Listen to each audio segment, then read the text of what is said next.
first stage of my journey through time, I really got a bit too far back. I was standing in a scrap of woodland, much the same as it would have been 7,000 years ago. But my story actually begins just... Hello.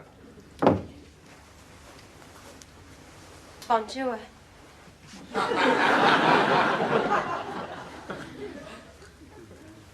My name's Chantal. Mm-hmm. I'm your new French mistress.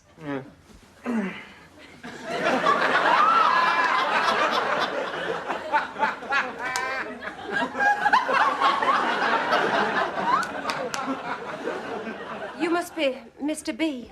Yes, that's right. But, you can call me Piers. That's a nice name. Yes, it is, isn't it? It isn't mine, of course. Yeah. Good. Mrs. Selway told me what you like. You naughty boy. I find it helps me relax after a long day's sitting.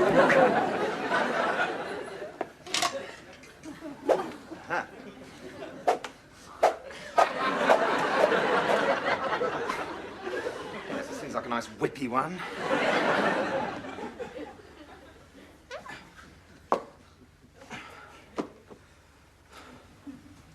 I told you what would happen if you failed your French oral again. What? It's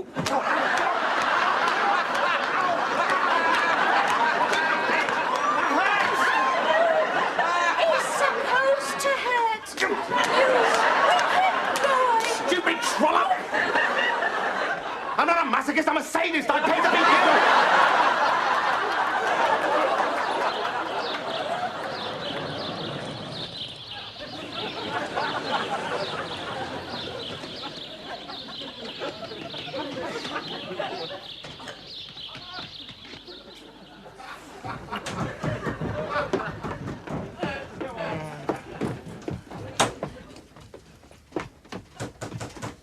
This one's got more stripes than you have, Sergeant. All right, pervert, downstairs. Now! I shouldn't be here at all. I'm from the good food guide. There's just been a terrible mix-up at the office. What goddamn bore these interruptions are. Takes me long enough to get my engine warmed up to start with. It must be pretty clapped out if the body wax's anything to go by. Dear, oh dear, oh dear. Cyril, I didn't know you were a member here, old boy. Oh, yes, the girls are so fragrant. I've been coming here for years.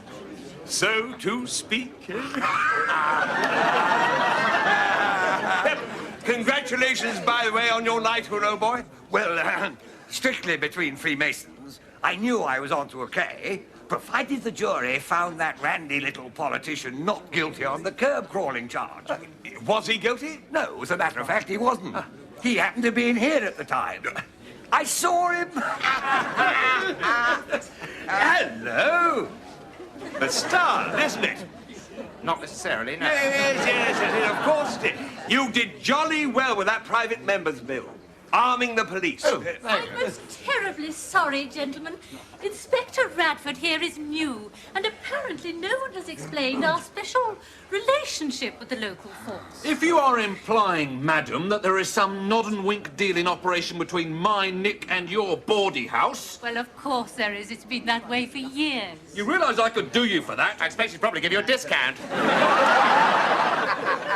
All right, sleaze bags, names and addresses. The Right Honourable Sir Cyril Havisham Armstrong, Court of Appeal. Daisy, come here.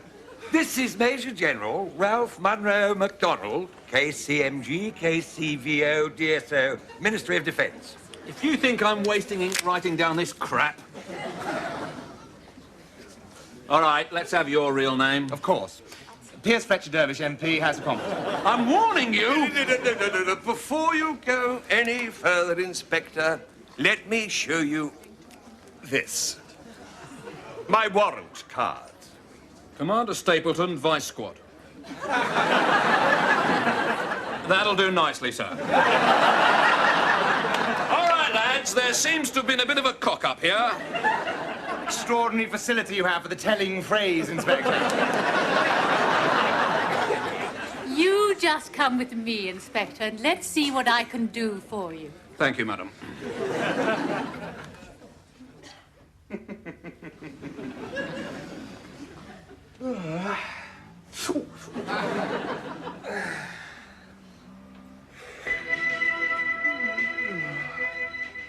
Welcome back. In a few minutes, we'll be discussing the implications of last night's crucial by-election. In the studio, we'll be talking to MP Bob Crippen and Alan Bastard, MP. First, it's Oh, shit!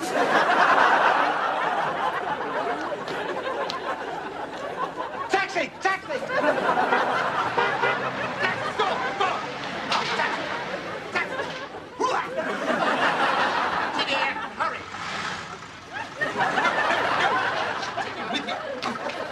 Take me with you, please.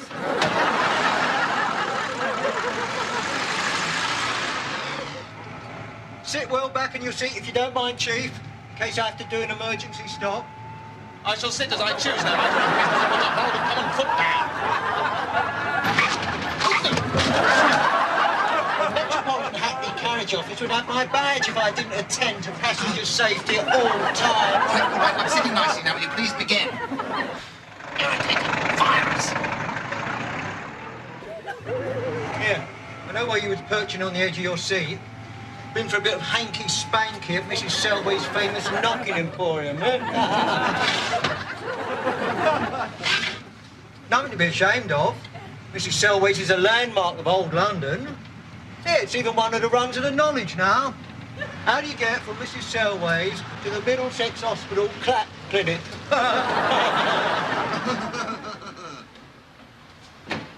Hi! I didn't expect a tip! What about my fare? And Mr. Porky's book of Big Bangers is now available in the shop, price £5.95. The time is 7:20 and you're watching Good Morning Britain from TVAM, and a very good morning to you. My name is Jane Eyre. Who won the by-election? What by-election? Yesterday's by-election posed an important challenge to all political parties. In the studio this morning we have Conservative MP Alan Bastard and Labour MP Bob Crippen. Well, Mr. Bastard, all the pundits said that this by-election in a key Tory marginal would be an important hurdle for the government. Were you surprised by the result? No, not really, Jane, no. Were you surprised, Bob? Surprised? I was completely gobsmacked. It was a bolt out of the blue. Oh, yes, that's right. It was a bolt out of the blue, but a predictable bolt out of the blue. That's why I wasn't surprised. But to get down to specifics... Yes, Jane, but I really think that the British people are fed up after this long year of more politics. Why don't we get on to the real issues? I mean, how is Anne Diamond's lovely little baby? Hang on. We're here to discuss the by-election. It's not woman's hour. Unless, of course, you don't happen to know the result, bastard. I not know the result? That's outrageous. What was it, then? Oh, I see. Turned into a TV interviewer now, have we, Dr. Crippen? What was it? Well, I'm not going to be browbeaten into answering by some bald crypto-Stalinist. Right. You ask him, Jane. Go on, ask him. Well, I'm sure you must know the result, Mr. Bastard. Of course. Labour. Came second and we held the seat. I mean, it was a foregone conclusion, really. Actually, it was a surprise victory for the SDP. Oh, solid! Oh, that's right. Get me up early in the morning. Get me up early in the morning and ask me trick questions, why don't you? Now I know how Dennis Healey felt.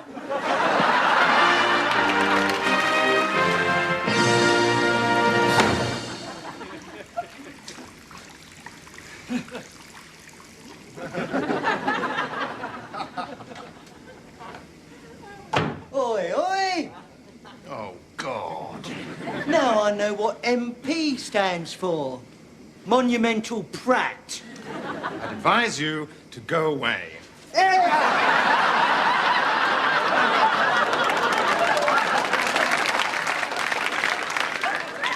You are a nasty little... Heightist!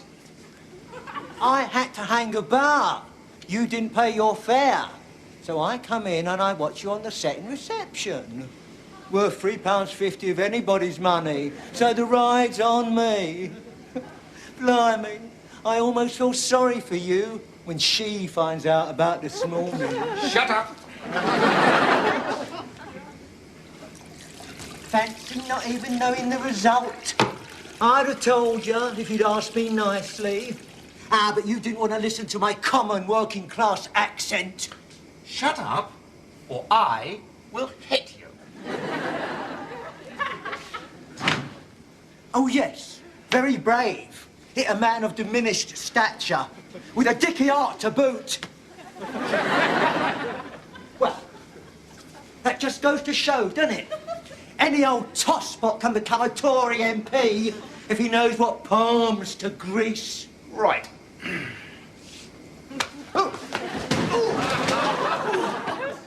Well, come on, get up and make a fight of it. Come on, get up, you little bastard, get up! Please.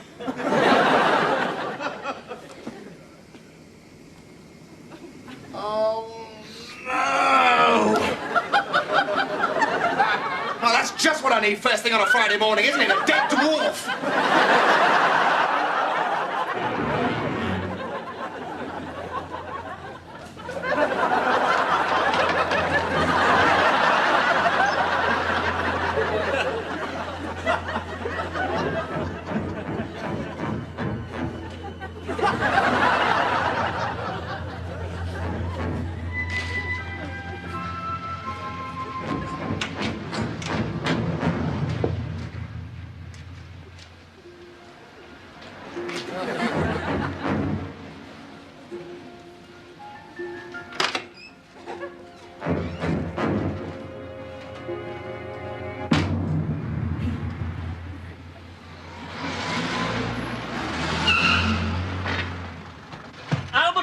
Fred Haskell, pleased to meet you.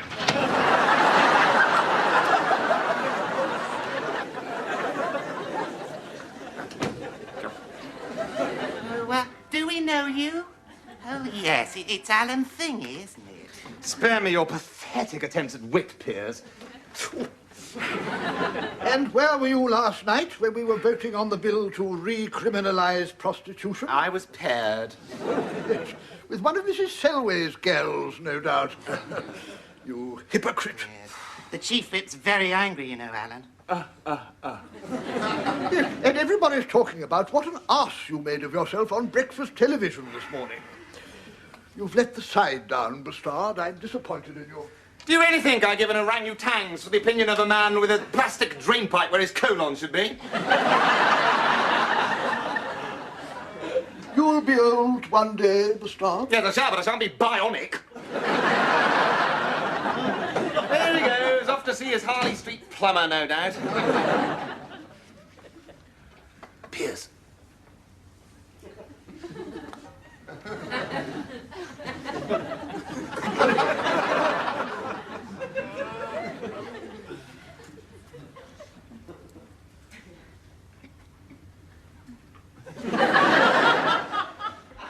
Piers, I wonder if you could do me a little favour. That depends. Well, I've got a taxi downstairs. And you want me to go and pay the driver as usual? No, don't try to anticipate me, Piers. You haven't got the wit.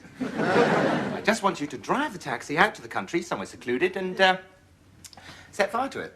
Why? Well, it's a very old taxi, and really, I don't need it anymore. Here are the keys. Thanks.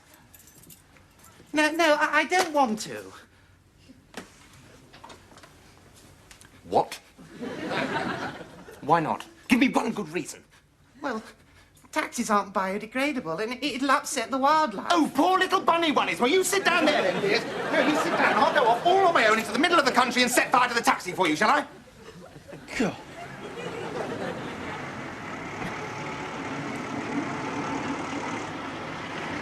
Oh, no!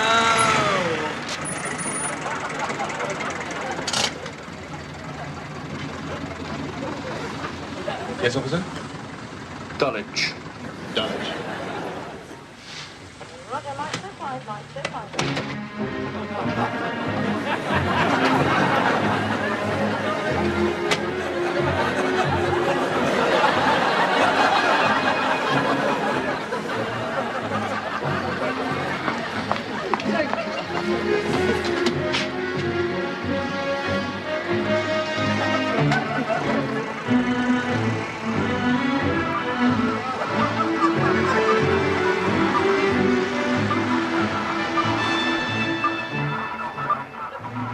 Dennis react to the idea of you running for a fourth term? Goodness me, he's less than completely enamored, threatening to vote monster raving lonely. Mind you, many more Tory performances like Bastards this morning, and there may not be a fourth. Can you drive more carefully, please? Yes, what are we going to do about him, Chief Whip? It was quite the worst television appearance since Michael Foot hung up his welding spectacles. And he failed to respond to a three-line whip last night. He seems to imagine that just because he's got the largest majority in the House, he's immune to discipline. Well, tomorrow I intend to haul him over the coals.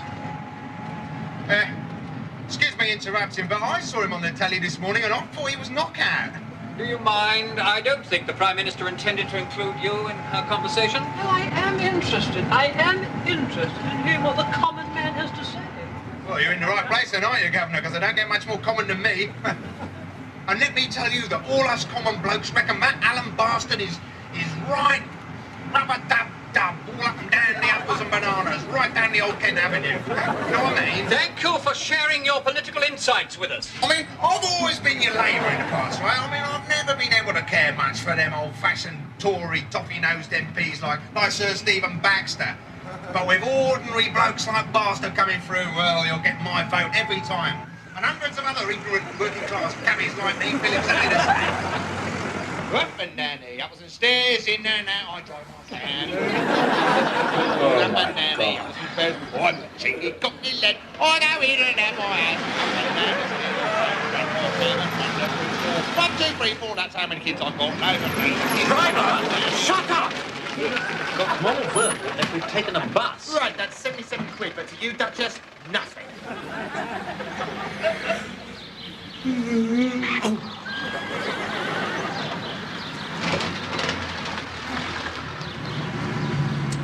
There must be somewhere around here a chap can set fire to a taxi.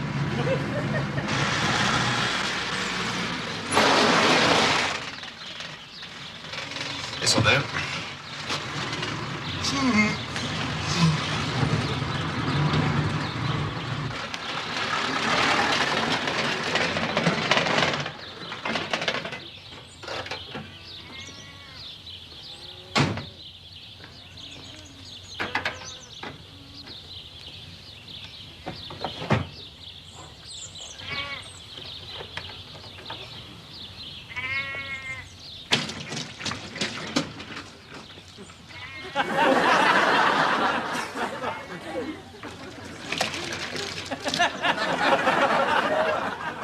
Morning. You so hate having a dirty bonnet.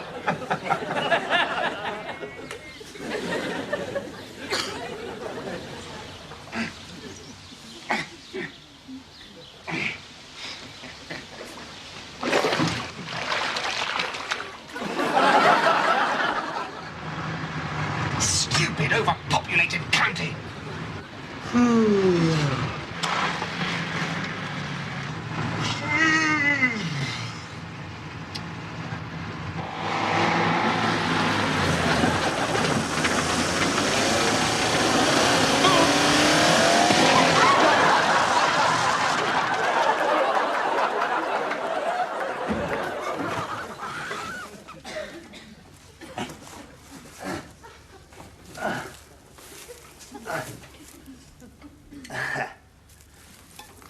Perfect.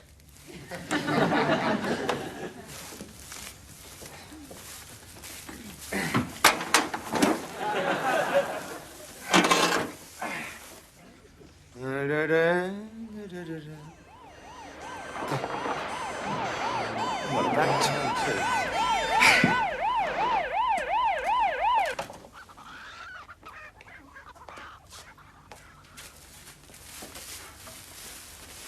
You all right, sir? Hey, this one's coming round. Hello, officer. I was at TVAM. I thought it was you. I was at TVAM and it's all coming back to me. The driver went mad. He wouldn't let me out of the taxi. And now he's dead. Better dead, I suppose, than life in a lunatic asylum. Bloody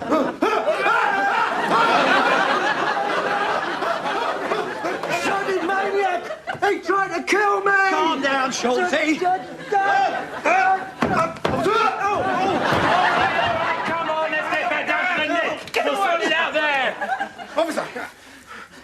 to sort out.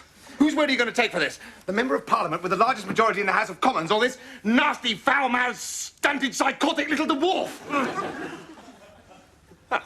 Put it like that, sir. Come you. What are you doing? Come on. Leave me alone. Come on.